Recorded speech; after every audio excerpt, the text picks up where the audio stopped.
2 นิ้วก็ยังมีตลาดหุ้นให้เราจาวากันอยู่เด้อวัดดวงเสียงดวงกัน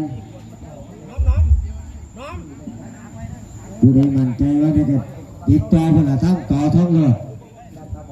ผู้เพิ่นช่ำช่องในการเบิ่งบังไฟเป็นมีความชำนาญเป็นมีความสามารถเป็นมากับดวงทุกปี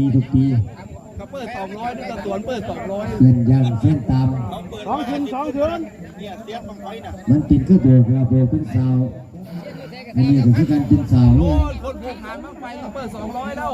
เห็นมั้ย2 คืนเดี๋ยวแต่ถามมาแค่ก็ต้องไฟยังช่วงพี่น้องมักวนอาหารก็ขอไปทางเงี้ยๆครูด้วยครับนี่กำลังมวนครับเพื่อบ้านแล้วบอกผมครับเอาใจเสียเจ้าที่มาท้องคนไม่เดินเด้อเนี่ยเอาเส้นยางเส้นตาม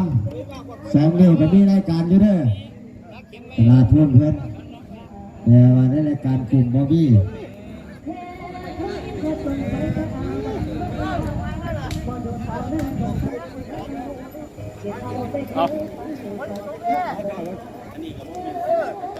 เอาลิงขอจะน้อยนึงฝากกันแล้วเปิดมันจะสิบ่ได้หายเดี๋ยวจีบาพญาแถนมันสิมา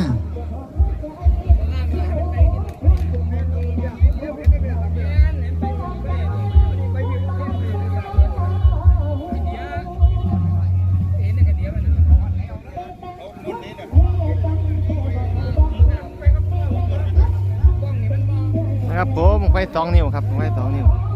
ตุ่นน้ำกันครับ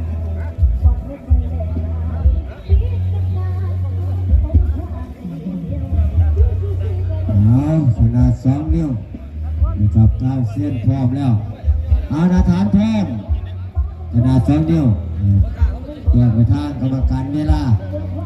จับไปได้เพื่อนน้ำแน่กำลังปังไฟ2 นิ้ว